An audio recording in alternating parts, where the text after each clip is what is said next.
End gold buyers, మీ కష్టాల్లో నమ్మకమైన మీ ఆత్మీయ నేస్తం.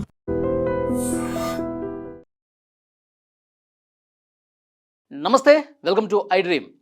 సిపి సజ్జనార్ గారు నేపాలీ దోపిడీ దొంగలు ఎవరైతే ఉన్నారో వాళ్ళ భరతం పట్టడానికి సిద్ధమయ్యారు. వరుసగా జరుగుతున్నటువంటి ఘటనల నేపథ్యంలో నేపాలీ గ్యాంగులు తప్పించుకుని నేపాల్కి వెళ్ళిపోతున్నారు. కొంతమంది మారువేషాలు తిరుగుతున్నారు. వాళ్ళ ఆట కట్టించడం కోసం దోపిడీకి పాల్పడ్డ ప్రతి ఒక్క నేపాలీ దొంగను కూడా పట్టుకొని హైదరాబాద్కు లాక్కొచ్చే ప్రయత్నాల్ని ముమ్మరం చేశారు. ఒక స్పెషల్ సిట్ని ఏర్పాటు చేశారు. కేవలం నేపాలీ గ్యాంగుల కోసం 20 మందితో కూడినటువంటి ఒక స్పెషల్ ఇన్వెస్టిగేషన్ టీమ్ని ఏర్పాటు చేశారు. అంటే ఒక ఇన్స్పెక్టరు, అతని కింద 3 ఎస్ఐలు, మళ్ళీ 17 మంది కానిస్టేబుళ్లతో 20 మందితో కూడినటువంటి ఒక స్పెషల్ ఇన్వెస్టిగేషన్ టీమ్ని సజ్జనార్ గారు ఏర్పాటు చేశారు.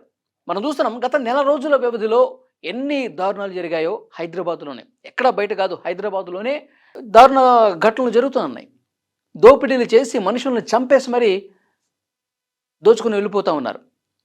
జుబ్లీహిల్స్ ప్రశాసన్ నగర్లో రిటైర్డ్ ఐపీఎస్ వినయ్ రంజన్ రే భార్యని నోట్లో గుడ్డలు కుక్కి మరి అప్పటి వరకు నమ్మకంగా ఉన్నటువంటి ఒక నేపాలీ పని మనిషి, నేపాలీ మహిళ దారుణంగా నోట్లో గుడ్డలు కుక్కి కొంతమందిని గ్యాంగ్ని లోపలికి, వాళ్ళ నేపాలీ గ్యాంగ్ మళ్ళీ వాళ్ళని లోపలికి తీసుకొచ్చి దారుణంగా చంపేసి ఇంట్లో ఉన్నటువంటి నగదు అన్నీ కూడా బ్యాగుల్లో సరిదీసుకుని ఉడాయించుకుని పోయింది.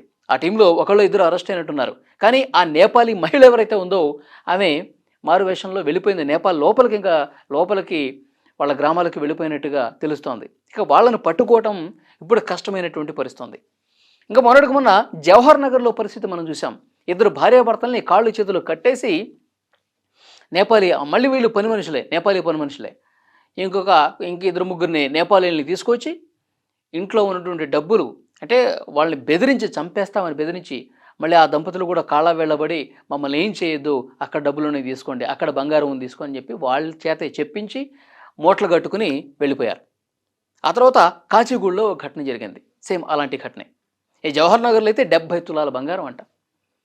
70 తులాల బంగారాన్ని తీసుకుని ఉడాయించుకుపోయారు. అది కూడా బర్త్డే పార్టీ అని చెప్పి మా ఈ చుట్టుపక్కల గల్లీల్లో ఇంకా మా నేపాల్ వాళ్ళు ఉన్నారు, అందరినీ పిలుచుకొని మన ఇంట్లోనే బర్త్డే పార్టీ చేసుకుందాం అంటే పాపం ఆ వృద్ధ దంపతులు మంచోళ్ళు కదా, మంచిగా వింటున్నారు, మంచి పని మనుషులు కదా, వీళ్ళకి మనం సహకరిద్దాం, ఇంకా నమ్మకంగా పనిచేస్తారని చెప్పి వాళ్ళే కేక్ తీసుకొచ్చి కట్ చేయించారంట. కానీ కేక్ కట్ చేసి భోజనం చేస్తున్న సమయంలో వెనకాల నుంచి వచ్చి కొట్టేసి మొత్తం కాళ్ళు చేతులు కట్టేసి దారుణంగా ఇంట్లో ఉన్నటువంటి మొత్తం కూడా దోచుకుని వెళ్ళిపోయారు. సేమ్ కాచిగూడలో కూడా అదే రకంగా చేశారు.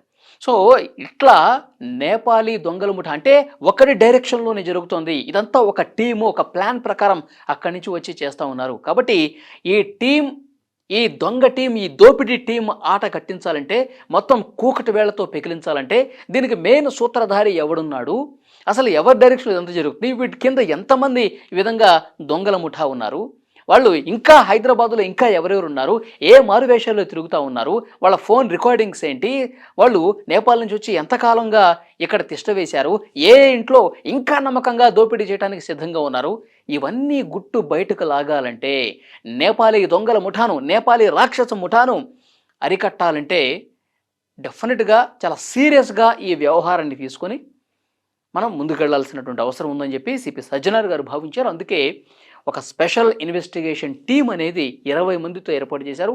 వీళ్ళ కోసం గాలింపు చేస్తారు. ఇక్కడ కమాండ్ కంట్రోల్లో ఐటీ సెల్ కేంద్రంగా ఈ టీం పనిచేస్తూ ఉంటుంది.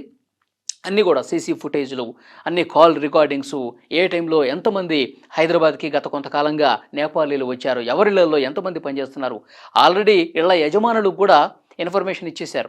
మీ ఇంట్లో నిజంగా నేపాల్ వాళ్ళు పని చేస్తుంటే కనుక వాళ్ళకి సంబంధించిన డీటెయిల్స్ స్థానిక పోలీస్ స్టేషన్స్లో ఇవ్వండి.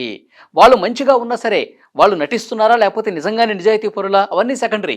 మీ ఇంట్లో నేపాల్ మనుషులు ఉంటే, పని చేస్తుంటే, వాళ్ళు ఎన్ని సంవత్సరాల నుంచైనా ఉండనివ్వండి, నమ్మకంగా ఉండనివ్వండి, కానీ నేపాల్ వాళ్ళు ఉంటే మాత్రం ఆ డీటెయిల్స్ తప్పకుండా పోలీస్ స్టేషన్లో ఇవ్వాల్సిందే అని చెప్పి పోలీసులు కూడా ఇన్ఫర్మేషన్ పాస్ చేసినటువంటి పరిస్థితి ఉంది. ఇక వాళ్ళ ఇన్ఫర్మేషన్ తీసుకుంటా ఉన్నారు. ఆ తర్వాత ఎవరైతే నేపాల్కి ఇక్కడ దోచేసుకొని పారిపోయారో వాళ్ళని కూడా తిరిగి హైదరాబాద్ తీసుకొచ్చి కటకటాల వెనక్కి పంపించడానికి వాళ్ళు దోచుకున్నటువంటి ప్రతి ఒక్క రూపాయిని కక్కించడానికి, ప్రతి ఒక్క బంగారపు వస్తువును మళ్ళీ యజమానులకు ఇచ్చేందుకు ఈ టాస్క్ ఫోర్స్ ఏదైతే ఉందో, ఈ స్పెషల్ ఇన్వెస్టిగేషన్ సిట్ ఏదైతే ఉందో నిరంతరాయంగా పనిచేస్తుంది. ఈ రోజు నుంచి చాలా సీరియస్గా ఇంకా వర్క్ చేస్తుందని చెప్పి సిపి సజ్జనర్ గారు చెప్పారు. సో డెఫినెట్గా అతి కొద్ది రోజుల్లోనే విజయవంతంగా విచారణ పూర్తి చేసి ఆ దొంగల ముఠానందరినీ కూడా పట్టుకుని హైదరాబాద్కు తీసుకొచ్చే అవకాశం అయితే కనిపిస్తోంది.